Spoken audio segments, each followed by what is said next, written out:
مقصد میں لگے، اپنا خیال کریں، اپنے اساتذہ کا لحاظ کریں اور محنت کرتے رہیں اور کوشش کرتے رہیں اپنے مقصد کو حاصل کرنے کے لیے دعاؤں کا اہتمام کرتے رہیں۔ اور یہ دھیان میں رکھیں کہ ہم اور آپ اگر اپنے کام میں ٹھیک سے نہیں لگتے ہیں تو پھر یہ سمجھ لیجئے کہ اپنے والدین کا اور اساتذہ کے آرزوؤں کا خون کرنے پہ ہم اور آپ تلے ہوئے ہیں۔ کیا ہمارے بچوں کو یہ یاد نہیں ہے کہ جب وہ آ رہے تھے تو ان کے والدین نے انہیں کیسے رخصت کیا تھا؟ کیا آپ کو وہ دھیان میں نہیں رہ گیا ہے کہ جب آپ آ رہے تھے تو آپ کے والد محترم کیسے کانپتے ہوئے ہاتھ سے آپ کو رخصت کر رہے تھے؟ آپ کے ذہن میں وہ بات نہیں رہ گئی ہے کہ جب آپ آ رہے تھے تو آپ کے والد محترم نے کانپتے ہوئے ہونٹوں سے آپ کے سلام کا جواب دیا تھا، اور وہ پیسہ جو آپ کے پاس نہیں تھا وہ بغل والے سے وہ قرضہ لینے کے لیے گئے تھے اور اس نے انہیں گالیاں دی تھی اور کہا تھا کہ پچھلا حساب پورا نہیں کیا ہے، پھر لینے کے لیے چلے آئے ہو؟ تمہیں اس کا خیال نہیں رہتا ہے؟ یہ خیال تمہیں نہیں ہے کہ جب تم آ رہے تھے تو تمہاری والدہ بار بار کمرے میں جا رہی تھی، واپس آ رہی تھی، تم سمجھ رہے تھے کسی ضرورت سے جا رہی ہے، حالانکہ وہ اپنا آنسو روکنے اور پوچھنے کے لیے جا رہی تھی تاکہ تم جا کر کے کچھ بن کر کے آؤ، تمہارے اندر کوئی صلاحیت اور قابلیت پیدا ہو جائے اور تم اس علاقے کے سنبھالنے والے وہ جید عالم بنو جس کے ذریعے سے علاقے کے ظلمات اور اندھیرے اور تاریکیاں، کفر اور شرک کی دور ہو، اور جو لوگ ڈوبے ہوئے ہیں غلطیوں میں انہیں نکالا جا سکے، کیونکہ بغیر علم کے لیے انہیں بغیر علم کے اسے نکالنا ممکن نہیں ہے۔ کیا تمہیں وہ بہن کے آنسو نہیں یاد ہیں جو جب تم آ رہے تھے بار بار بہانے سے وہ کمرے میں نہیں وہ کچن میں جا رہی تھی اور پیاز کاٹنے کا بہانہ کر کے تمہارے سامنے آ رہی تھی اور تم سمجھ رہے تھے کہ پیاز کی تیزی کی وجہ سے آنسو گر رہے ہیں، وہ تمہاری محبت میں چھلک رہے تھے اور وہ چاہ رہی تھی کہ بھیا جا رہا ہے تو کچھ بن کر کے آئے، اور بھیا یہاں آ کر کے عیاشیاں اور مستیاں کر رہا ہے، یہاں آ کر کے خرمستیوں میں ڈوبا ہوا ہے، وہ پیسہ جو باپ کہیں سے توڑ نہیں رہا ہے، کوئی درخت نہیں لگایا ہوا ہے، بیچارہ کیسے کیسے ریرک کر کے ہمارے اور آپ کے لیے لے کر کے آ رہا ہے اور مانگ کر کے لا رہا ہے اور بھیج رہا ہے۔ کتنے باپ ایسے ہیں کہ وہ اپنی ضرورت ایک بھی نہیں پوری کرتے لیکن آپ کی خواہش پوری کر رہے ہیں، ضرورت نہیں آپ کی خواہش بھی پوری کر رہے ہیں تاکہ آپ کچھ پڑھ کر کے بن جائے، اور ہم اور آپ ہیں کہ ان کی آرزو اور تمناؤں کا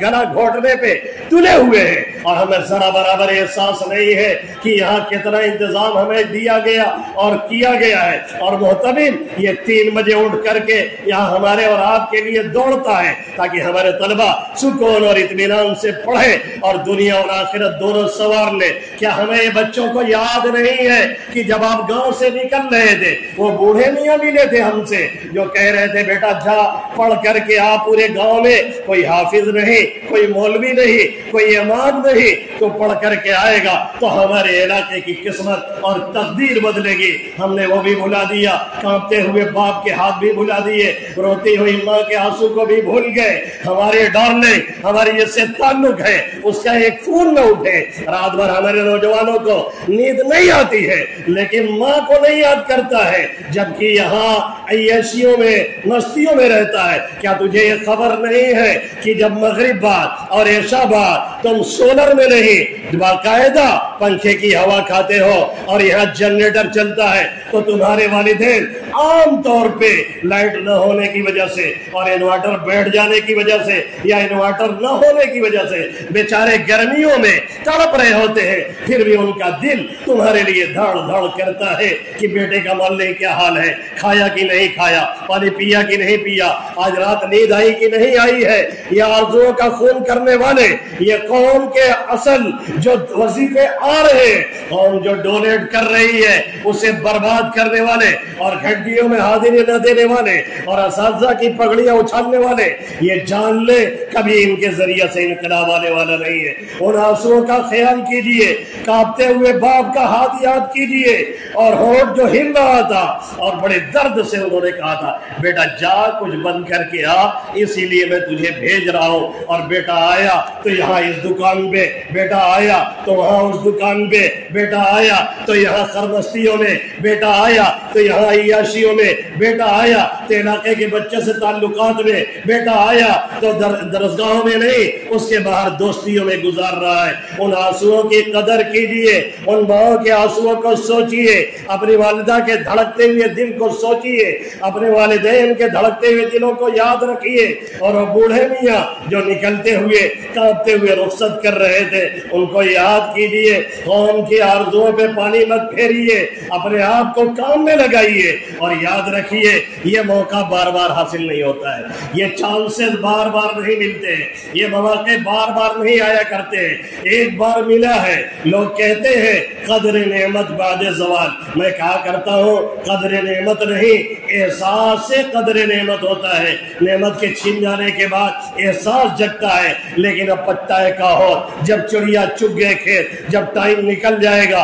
ऐसे ही अय्याशियों में, ऐसे ही बदमाशियों में, ऐसे ही खुराफात में, ऐसे ही खरमस्तियों में, ऐसे ही बेअदबियों में, ऐसे ही तमाम के तमाम इस तरह के लग़वियात में, तो फिर याद रखें बहुत पछताएंगे। जितने हमारे साथी बीच में छोड़ के चले गए थे या जिन्होंने पढ़ा लेकिन ठीक से इल्म हासिल नहीं किया, आज तक वो पछता रहे हैं और सुबह क़यामत तक पछताना ही पछताना है। इसलिए अपने आप को लगा दीजिए और खपा दीजिए, मकसद की लगन समझिए और जज्बा उसमें लगाइए और पूरी तरह से उसमें अपने आप को झोंक दीजिए। कौन क्या कह रहा है, कौन क्या बोल रहा है, कौन क्या कर रहा है, मकसद की लगन तमाम चीजों से बेनियाज कर देती है।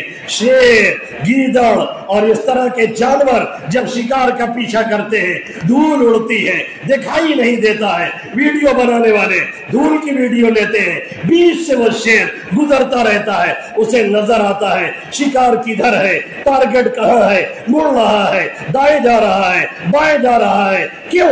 इसलिए कि उसे अपना हदफ और टारगेट मालूम है और उस पर वो निशाना लगाए हुए है। इसीलिए आप भी टारगेट कर लीजिए। जब ख्याल ये है हमें मुफ्ती तकी उस्मानी बनना है, जब ख्याल ये है कि हमें दुनिया के उफुक पे छाना है, जब ख्याल ये है कि हमें भी चमकना है, तो फिर उसके लिए ऐसे ही कोशिश की जरूरत होती है। मकसद जितना आला होता है इतने ही लगन और जज्बे की जरूरत होती है, इतने ही मेहनत की जरूरत होती है। इसलिए तय कर लीजिए इंशाअल्लाह ताला मेहनत करने से हम और आप बाज नहीं आएंगे। और अगर मेहनत नहीं करते, सिर्फ सोच रहे हैं, तो याद रखें सिर्फ सोचने से कभी कुछ हासिल होने वाला नहीं है।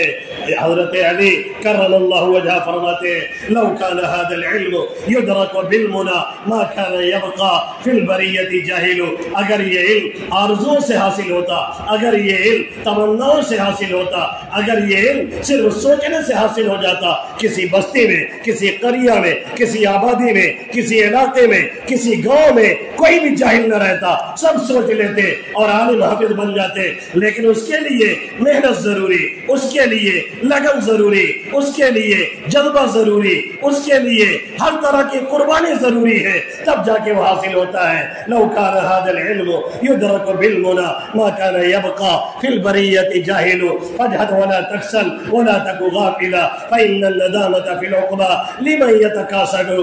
हज़रत अली फरमाते हैं इसलिए कोशिश करो, इसलिए मेहनत करो, इसलिए लगन में लगे रहो, इसलिए जज्बा अपना इस लाइन पे लगाए रखो, ताकि आखिर में बाद में जा करके पछताना ना पड़े, बाद में कहना ना पड़े काश 10 साल गवाए ना होते, बाद में कहना ना पड़े काश 12 साल बेकार ना किए होते, बाद में कहना ना पड़े काश असातिज़ा का एहतराम कर लिए होते, बाद में कहना ना पड़े काश दुआओं का एहतमाम किए होते।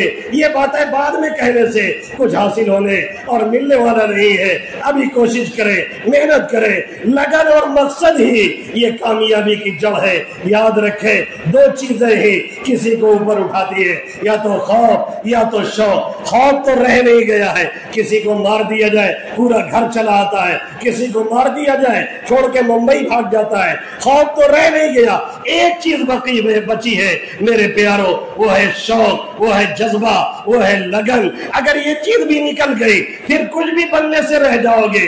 न वलवला, न हौसला, न तमन्ना, नौमन, ये बेहिसी नहीं तो बेहिसी है और क्या।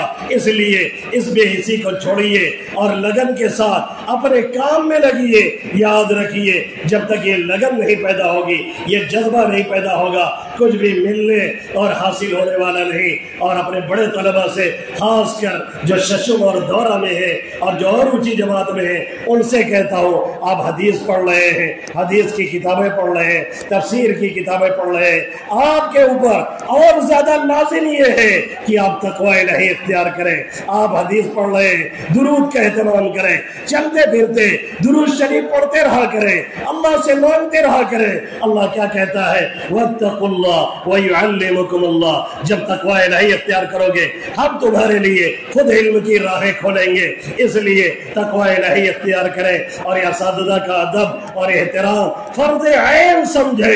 इसके बगैर तो कभी कुछ मिलने वाला नहीं। अदब ताजेज़ अज़ लुत्फ़ इलाही बिन बरसर बिन हर्जा के खाही। अदब अल्लाह की मेहरबानियों का एक ताज है, उसे सर पे लगाइए और जहाँ चाहिए चले जाइए। इंशाअल्लाह आपकी भी इज्जत होगी, आपको भी मकाम मिलेगा। और आखिरी पॉइंट ये है कि खूब दुआओं का एहतमाम कीजिए। जब आप दुआओं का एहतमाम करेंगे तो इंशाअल्लाह कभी भी महरूम नहीं रहेंगे। अल्लाह इन चंद बातों पे सबसे पहले मुझे और आप सभी हज़रात को अमल की तौफीक नसीब फरमाए। आमीन या रब्बल आलमीन। व मा अलैना इल्लल बलागुल मुबीन।